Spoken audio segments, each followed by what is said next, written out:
The chandelier still burns above the empty house. Gold light falls into rows of red velvet. The curtain waits above the sleeping stage. Below, the hall is all attention. Only polish, dust, and velvet remain awake. The hall glows softly beneath painted plaster. Every tier of boxes leans toward the silence. At the main doors, brass handles shine under the wall lamps. A strip of melted snow darkens the marble just inside. The night outside has already withdrawn from the foyer. Past the lobby arches, the auditorium opens all at once. 5 tiers rise around it in curved red bands. Gilt moldings run between them like quiet ribbons. The last golden chandelier hangs from the ceiling medallion. Hundreds of glass drops gather its warm light. The inner ring shines deepest. Outer crystals answer more softly. Below, the orchestra seats form a dark red field. Their plush backs tilt in precise rows.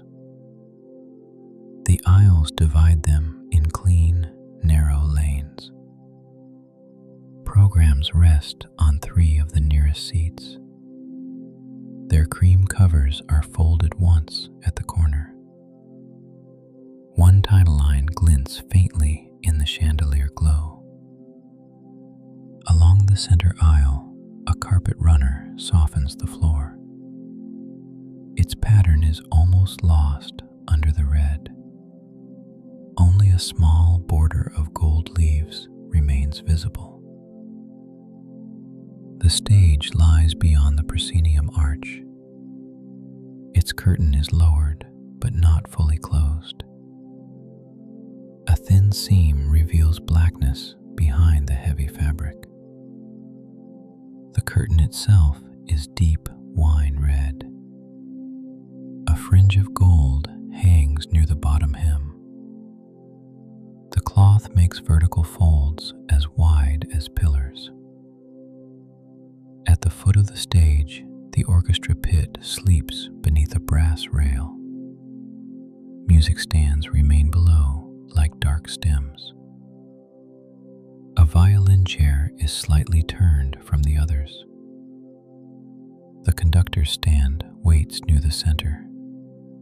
Its ledge faces the empty hall. A pencil lies there beside a marked score. No page has slipped since the house lights dimmed. The upper corner of the score still bends outward. One penciled cue can be seen from above. Around the pit rail, the brass has been polished smooth. It catches the lower lamps in long, curved lines. Each line breaks where the steps descend. Along the side walls, sconce lights glow in pairs. Their shades are shaped like pale tulips. Soft amber climbs the plaster above them. Between the sconces, framed panels show painted garlands. Blue flowers trail through gold vines. A single cherub looks downward from the nearest oval.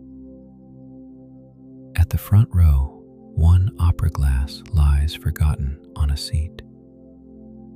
Black enamel covers its small barrels.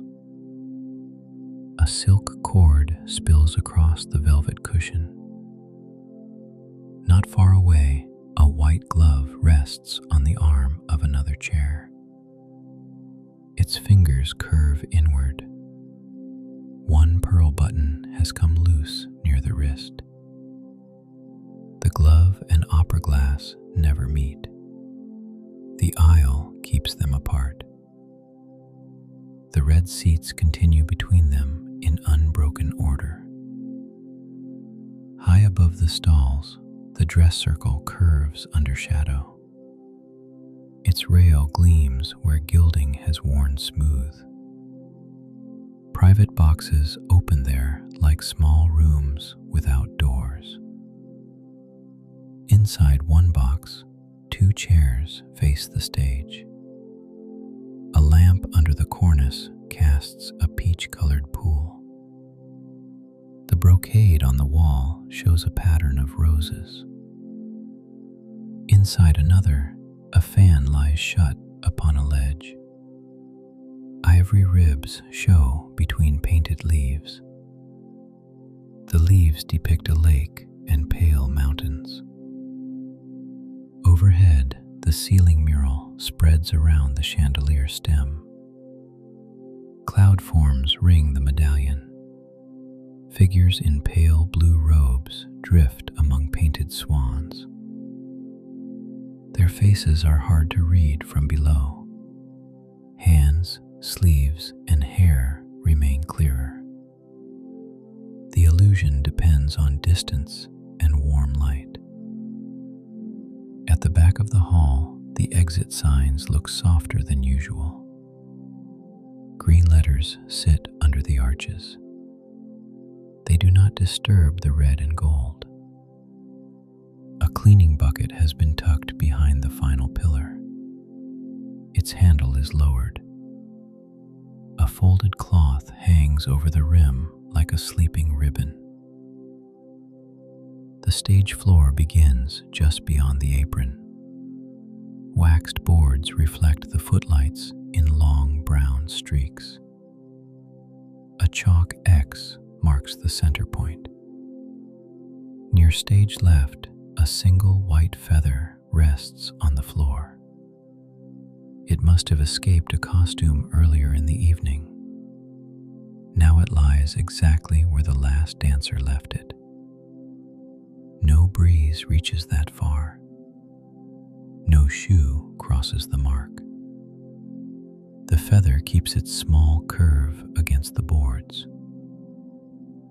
At the very top tier, the furthest balcony almost dissolves into shade. Still, each seat can be traced by its narrow wooden arm. Even the darkest row stays legible to the eye. Every part of the house faces forward. Boxes, rails, aisles, plaster, and velvet. The whole building continues to watch the curtained stage. From somewhere behind the fabric comes the faintest settling sound. A rope eases in the fly tower. Then the stage returns to complete stillness.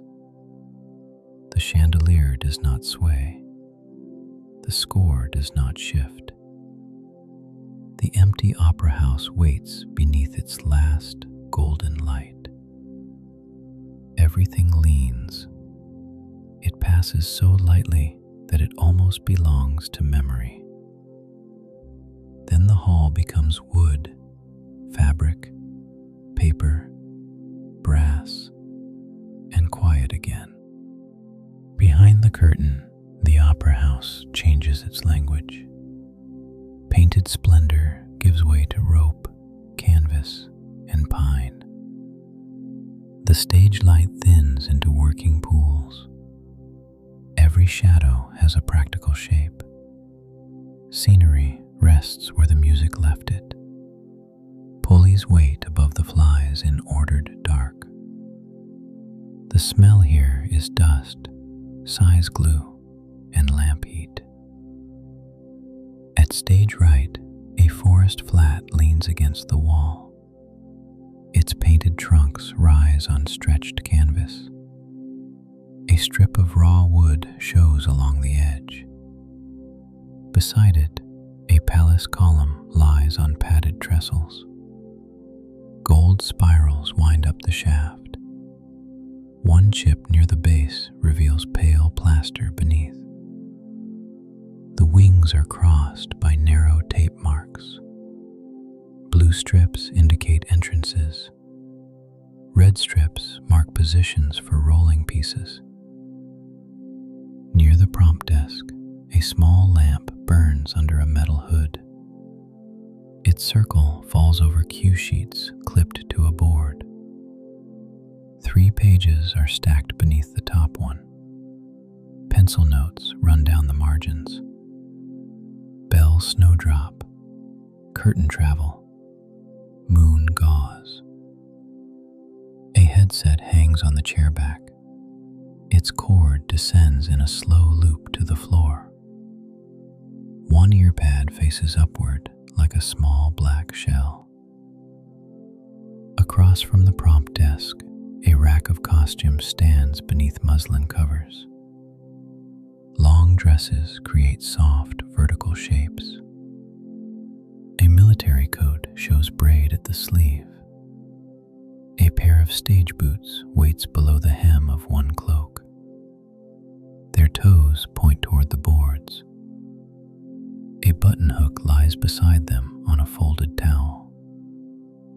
Center stage is wider from behind than from the house. The empty auditorium glows through the opening like another world. Rows of seats resemble dark rose petals under the chandelier. High above, battens disappear into the loft.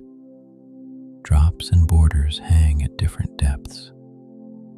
One painted sky cloth shows a line of winter clouds. Another piece carries the outline of a moonlit garden wall. Its stone arch seems convincing from afar. Up close, brushstrokes remain visible and dry. Near stage left, a prop table has been covered in black velvet. Small labels divide the surface into neat squares. Each square still contains what it held during the final act. A silver candlestick stands in one box. 2 sealed letters lie in another. A wreath of silk myrtle rests near the back edge. There is also a glass vial with blue liquid. Its stopper wears sealing wax. Beside it lies a dulled dagger made for the 3rd scene. Every object looks quieter after performance. Without hands, each prop becomes itself again. Metal, paper, cloth, ribbon, resin. A rolling staircase waits near the upstage wall. Its faux marble sides have been touched up many times. The wheels are locked with iron pins. Next to it, a coiled cable rests on a hook. The outer jacket has cracked in places. The back wall is punctuated by tall loading doors. Each door is shut with a crossbar.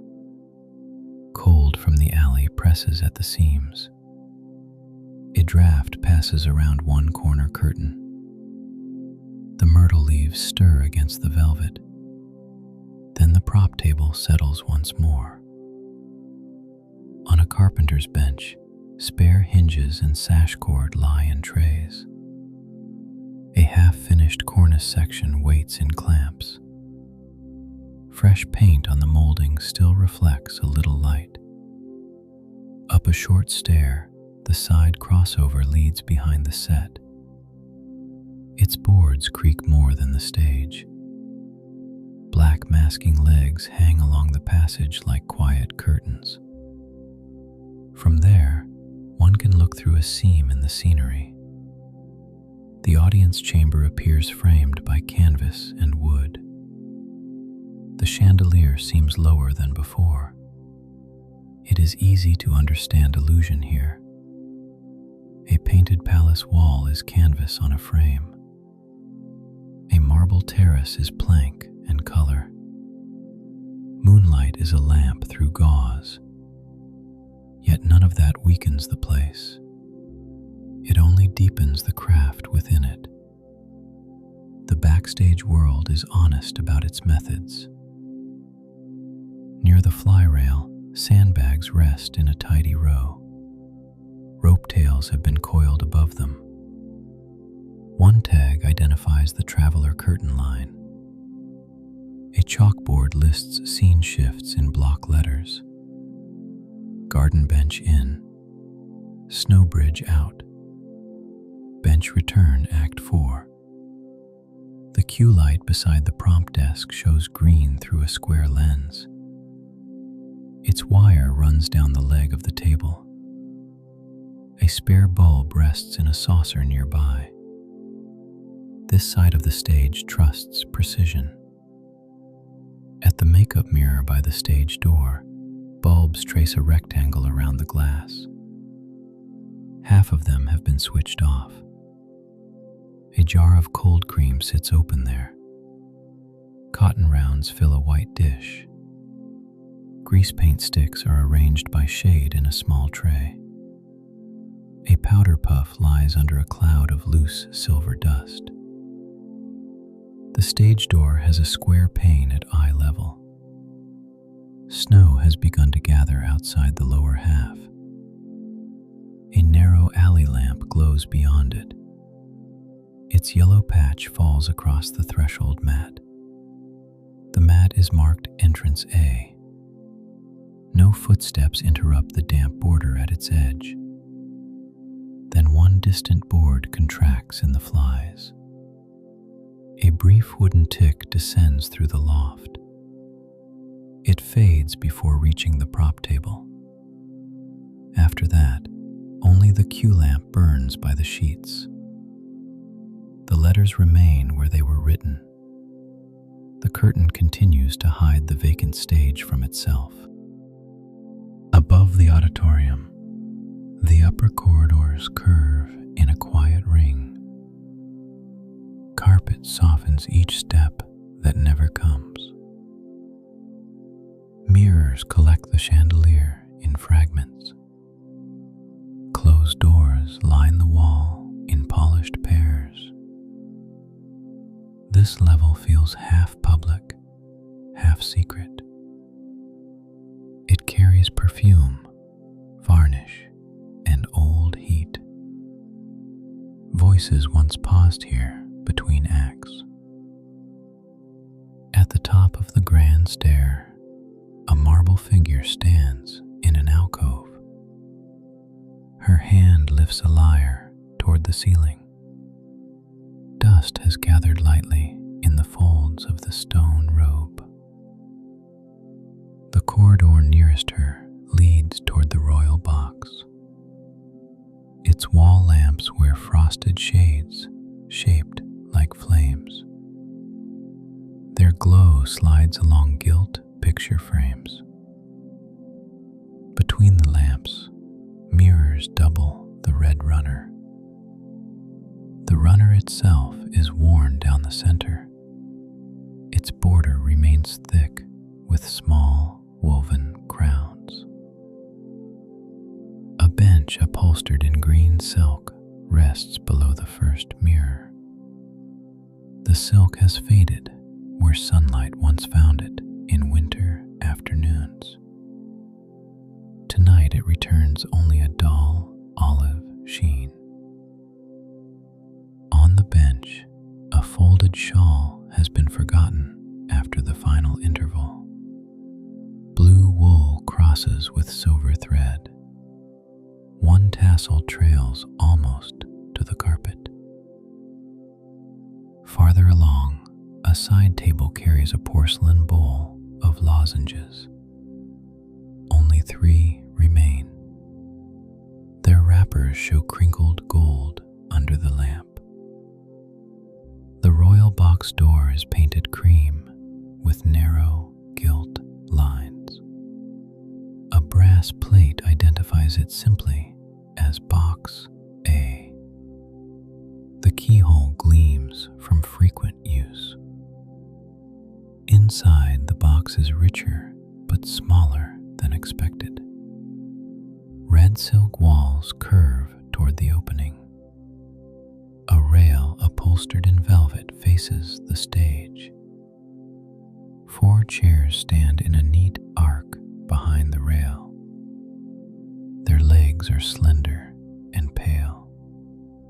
One seat cushion has been turned slightly off-center. A pair of opera glasses rests on the ledge. Mother of pearl catches the lamp in soft bands.